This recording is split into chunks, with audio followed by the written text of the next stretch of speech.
Wherever you go, whatever you do, throw a little at it. Omax, Vest and Briefs. ஜனத்தின் குரல் நிகழ்ச்சிக்கு உங்களை வரவேற்கிறேன். இந்த அமர்விலே சிறப்பு விருந்தினர்களாக கருத்தாளர்கள் மூத்த பத்திரிகையாளர் நம்பி நாராயணன், அதிமுகவுடைய ஆதரவு நிலைப்பாட்டில் அரசியல் விமர்சகர் ஏசி ரங்கசாமி, அரசியல் விமர்சகர் அக்னீஸ்வரன், காங்கிரஸ் கட்சியிலிருந்து கனகராஜ், நேரலையில் இணைந்திருக்கிறார் பத்திரிகையாளர் விஸ்வா. அனைவருக்கும் வணக்கம். அதிமுகவில் இப்போ என்ன நடந்துக்கிட்டு இருக்கு, என்ன நடக்க போகுது அப்படிங்கிறது தான் அதிமுக தொண்டர்கள் மத்தியில் எழுந்திருக்கிற கேள்வி. தாவேக அரசுக்கு ஆதரவு நிலைப்பாட்டினால அதிமுக ஒன்றிணைய போகிறதா, மேலும் உடைபட போகிறதா என்கிற ஒரு கேள்வி எழுந்திருக்கிறது. இதுக்கு முன்னாடி 2017, 2022 காலகட்டங்களில் அதிமுகவுக்குள்ள தலைமை அதிகாரம் யாருக்கு என்கிற ஒரு நிலை ஏற்பட்ட பொழுது, அப்பொழுது கட்சியிலிருந்து நீக்கப்பட்டார்கள். சசிகலா நீக்கப்பட்டது போதும் சரி, தினகரன் நீக்கப்பட்ட போதும் சரி, அதற்கு பிறகு 2022க்கு பிறகான காலகட்டத்தில் பன்னீர்செல்வம் நீக்கப்பட்ட போதும் சரி, அப்போல்லாம் நீக்கப்பட்டவருடைய எண்ணிக்கை என்பது குறைவாக இருந்தது. இன்றைக்கு பார்த்தீங்கன்னா துணை பொதுச் செயலாளர், தலைமை நிலைய செயலாளர், அமைப்பு செயலாளர்கள், மாவட்ட செயலாளர்கள் என்று பலர் ஒரே நாளில் நீக்கப்பட்டிருக்காங்க. அந்த இடத்திற்கு ஒரே நாளில் மாவட்ட செயலாளர்கள் நியமனம் செய்யப்பட்டிருக்காங்க. இதற்கு முன்னாடி கட்சியினுடைய அதிகாரம் தலைமை யாருக்கு என்கிற ஒரு கேள்வியினால் ஒரு பிரிவு பிளவு இருந்தது. ஆனால் இன்னைக்கு என்ன நடக்குது அப்படின்னாக்கா, ஒரு கட்சிக்கு, ஒரு ஆட்சிக்கு ஆதரவு கொடுப்பது என்கிற நிலைப்பாட்டில் இரண்டு பட்டு நிற்கிறாங்க. சட்டப்பேரவைக்குள்ளாகவே அதிமுக இரண்டு அணிகளாக நின்றதாக பார்க்க முடிகிறது. தாவேக ஆட்சிக்கு நம்பிக்கை கோரிய வாக்கெடுப்பில் ஆதரவாக அதிமுகவுடைய 25 பேர், எதிர்ப்பு என்று 22 பேர், இரண்டு அணி என்பது உறுதியாக இருக்கிறது. ரெண்டு பேருமே எங்களைத்தான் அங்கீகரிக்க வேண்டும் என்று சபாநாயகரிடம் முறையிட்டிருக்கிறார்கள். இரண்டு தரப்புமே இப்போ கடுமையாக மாறி மாறி விமர்சனங்களை முன்வைத்து கொண்டிருக்கிற நிலையில் நீக்கப்பட்ட எல்லோரையும் ஒன்று சேர்க்க வேண்டும் என்கிற குரல் இப்பொழுது ஒரு பக்கம் வந்திருக்கிறது. கட்சி விரோதமாக செயல்பட்டால் நீக்க தான் படுவீர்கள் என்று இன்னொரு பக்கம் சொல்கிறாங்க. என்ன ஆக போகிறது என்கிறது தான் கேள்வி. அக்னீஸ்வரன், உங்களிடமிருந்தே தொடங்குகிறேன். நீங்கள் தொடர்ந்து அதிமுகவுடைய ஆதரவு நிலைப்பாட்டில் ஊடகங்களில் பேசிகிட்டு இருக்கிறீங்க. என்ன நடக்குது? நீங்கள் எந்த நிலைப்பாட்டில் முதல்ல இருக்கீங்க? தமிழ்நாடே என்ன நிலைப்பாட்டில் இருக்குன்னே தெரியாத போது அக்னீஸ்வரன் நிலைப்பாட்டை நீங்கள் கேட்குறது நியாயம்தான். தாவேகா அப்படிங்கிற ஒரு கட்சி அதிமுகவினுடைய வாக்குகளை பெற்றுத்தான் இன்னைக்கு தமிழ்நாட்டில் பெரும்பான்மை பெற முடியவிட்டாலும் கூட தமிழ்நாட்டில் இன்னைக்கு ஆட்சி அமைச்சிருக்கிறாங்க. ஆனால் யாரை அவங்க சொன்னாங்க ஊழல் சக்தின்னு? அதிமுகவை. ஆனால் அதிமுகவில் ஒரு பகுதியை ஆதரவு தெரிவிக்குது. அப்போ தாவேகா பாதி ஊழல் சக்தியாக மாறிடுச்சா?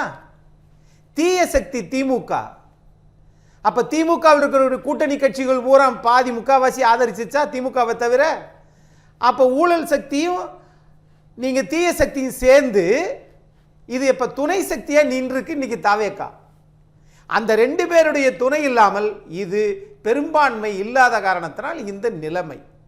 இதுக்கு இடையில இப்போ ஏற்கனவே நடந்த இந்த பலவீனத்தினால்தான் ஒரு கட்சி 2 வருஷத்தில் வந்திருக்குது அப்படின்னு சொன்னால், திரும்பவும் அதே நிலைப்பாட்டை இப்பொழுதும் எடுத்தால் இது அதிமுகவுக்கு மேலும் பலவீனத்தை கொடுக்கும். தமிழ்நாட்டுக்கு தேவையான ஒரு அரசியல் கட்சிங்க. அதாவது தலைவர்களுக்குள் பிரச்சனை இருக்குங்க. ஆனால் தலைவர்களுக்கு கீழே இருப்பவர்கள் எந்த எதிர்பார்ப்பும் இல்லாமல் தொண்டர்கள். அதனால விசுவாசம் ஒன்றே தேவை அப்படின்னு பார்க்கிறோம். தொண்டர்களால் உருவான இயக்கம்னு தொடர்ந்து சொல்லுவாங்க. ஆனால் தொண்டர்கள் இன்னைக்கு எந்த முடிவு எடுக்க முடியாத நிலையில் பரிதவிச்சுட்டு இருக்காங்களா? அப்படித்தானே இருக்குது. அதுதானே உதாரணம். நீங்க இந்தியாவில் 6 தேசிய கட்சிகள், 67 மாநில கட்சிகள், 2500 இதர அங்கீகரிக்கப்படாத கட்சிகள். இந்த 6 தேசிய கட்சி, 67 மாநில கட்சிகளுக்கெல்லாம் எல்லாமே ஒண்ணா இல்லை. ஒவ்வொரு கட்சிக்கு தனித்தனி சித்தாந்தம். ஒரு மாநில நலன் சார்ந்து ஒரு சில கட்சிகள் உருவாகி இருக்கலாம், மொழி சார்ந்து, இனம் சார்ந்து, வட்டார வழக்குகளை பின்பற்ற வேண்டும் என்று கிழக்கில் இருக்கக்கூடிய மாநிலங்கள், வடகிழக்கு மாநிலங்கள். அப்போ இவையெல்லாம் இருக்கிற போது ஒரு புரட்சி தலைவர் பொன்மனச்செம்மல் அவர் ஒரு கட்சியை ஆரம்பிச்சு எந்த சித்தாந்தமும் தேவையில்லை, மக்களுக்கான திட்டம் மட்டுமே தேவைன்னு கொண்டு வந்த கட்சி அதிமுக. ஆனால் இன்றைக்கு அது பிரிந்து பிளவாகி போவது தமிழ்நாட்டுக்கு பேரிழப்பு. தலைவர்களுக்கு ஒரு இழப்பும் கிடையாது. ஆனா அந்த மடம் ஆகாட்டி இந்த மடம் சந்த மடம் அப்படி மடங்கள் இருக்குது நிறையா. ஆனால் ஏழைகளின் கூடாரம் அகில இந்திய அண்ணா திராவிட முன்னேற்ற கழகம். இதை தெரிந்தோ தெரியாமலோ மீண்டும் பிரிந்தவர்கள் எல்லோரையும் ஒன்று சேர்த்து எல்லாரையும் கூப்பிடுங்க. அவர்கள் எல்லோரும் ஒரு முடிவுக்கு வரட்டும். அதுதான் தமிழ்நாட்டுக்கு நல்லது அப்படின்னு. ஏன்னா பிரிந்தவர்களை ஒன்று சேர்க்க வேண்டும் என்று ஓ பன்னீர்செல்வம் சொன்னார், செங்கோட்டையன் சொன்னார், வைத்தியலிங்கம் சொன்னார், ஜேசிடி பிரபாகர் சொன்னார். அவர்கள் எல்லோருமே நீக்கப்பட்டார்கள். இன்றைக்கு அதே கருத்தை நத்தம் விஸ்வநாதன் சொல்றார், எஸ்பி வேலுமணி சொல்றார், சிவி சண்முகம் சொல்றார். இப்போ இவர்கள் கட்சி பொறுப்புகளிலிருந்து நீக்கப்பட்டிருக்காங்க. இப்படி நீக்கிக்கிட்டே போனீங்கன்னா கடைசியில் உங்களை நீங்களே நீக்கிக்குவீங்க அப்படின்னு நத்த விஸ்வநாதன் சொல்றார். இதை கேட்பதற்கு ரொம்ப நகைச்சுவையாக இருக்கும். ஆனால் இந்த அணியா அந்த அணியா என்று பார்ப்பதை விட அது நீதிமன்றமும் சட்டப்பேரவை தலைவரும் தீர்மானிக்கட்டும். ஆனால் இந்த இயக்கம் தேய்மானத்தின் இறுதி பகுதியில் வந்துருச்சே. யார் காரணம்? எல்லாரும் தான் காரணம். யாரால? இந்த வரோம் யாரால? அதை தான் சொன்னேன், தலைவர்களால். தொண்டர்கள் எங்கேயாவது மாறி இருக்காங்களா? இல்லைங்க. ஆகையினால இது மீண்டும் ஒன்று சேர்ந்து ஒத்த முடிவை எடுத்து இது வர வேண்டும் அப்படிங்கிறது தான் எல்லாருடைய நிலைப்பாடும். நீங்க அரசியல் கட்சியை சாராதவங்க நிலைப்பாடும் அதிமுக கட்சி இருக்கணுங்க அப்படின்றாங்க. ஆனா இந்த கட்சி ஓட்டுகளை வச்சு தான் புதுசா இருக்கிற கட்சி ஆட்சிக்கே வந்திருக்குங்க. அது எப்படி இது பண்றது அது வேற இல்ல. அந்த இடத்துல தான் சிவி சண்முகம் சொல்றார், திமுகவை அகற்ற வேண்டும் என்பதுதான் அதிமுகவுடைய நோக்கம், அதுதான் தாவேக்காவுடைய நோக்கம், அதனால தான் அந்த அரசுக்கு ஆதரவு கொடுக்குறோம் அப்படிங்கன்னு அவர் சொல்லியிருக்கதையும் பார்க்க முடிகிறது. இப்போ அந்த தாவேக்கா அரசுக்கான ஆதரவு எதிர்ப்பில் தான் ரெண்டுபட்டு நிற்குது அதிமுக. இதுக்கு முன்னாடி ஏற்பட்ட பிளவுகள் வேறு. அந்த கட்சியில் தலைமை பொறுப்புக்கு யார் வரணுங்கிற அதிகாரம் அந்த போட்டி இருந்துச்சு. ஆனால் இப்போ நடந்திருக்கிறது வேறாக இருக்கு. நம்ம தொடர்ந்து பேசலாம். இல்லை சார், ஆரம்பத்தில் முதல் ஒரு நபரை நீங்கள் நீக்கிய போதே இந்த குரல் கொடுத்திருந்தால் அடுத்தடுத்து யாருக்கும் வந்திருக்காது. அதிமுக ஆட்சி கட்டிலில் வந்திருக்கும் 2021.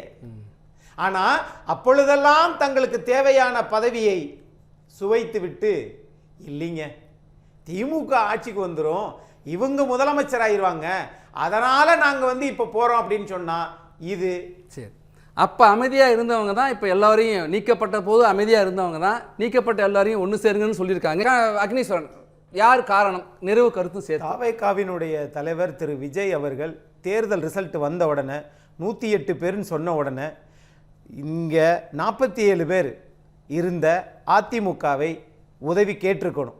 அல்லது அதிமுக முதல்ல நாங்கள் இந்த அரசுக்கு ஆதரவு தருகிறோம் என்று சொன்னால் 2 பேருக்கும் தன்முனைப்பு இல்லாமல் நடந்திருந்தால் இவ்வளவு சிக்கல் வந்திருக்காது. இது ஒன்று. இரண்டாவது, அரசியல் கட்சி என்பது சட்டமன்ற கட்சி என்பது வேறு. இப்போ சட்டமன்ற கட்சிக்குள்ள பிரச்சனை வந்துச்சுன்னா அரசியல் கட்சி என்ன முடிவெடுக்குதோ, அந்த அரசியல் கட்சி என்ன முடிவெடுக்குதோ அதைத்தான் பார்ப்பாங்க. சட்டமன்றத்துக்குள்ள சபாநாயகர் எடுக்கக்கூடிய முடிவு நீதிமன்றம் உள்ளே தடையிட முடியாது. அதே நேரத்தில் 2023 சிவசேனா கட்சி மகாராஷ்டிரா மாநிலத்தில் 34 பேர் இருந்தாங்க, 20 பேர் எதிர்த்து இருந்தாங்க. ஒரே கட்சி தான், தனித்தனியா இருந்தாங்க. எங்களிடம் 34 பேர் இருக்குதுன்னு சொன்னாங்க.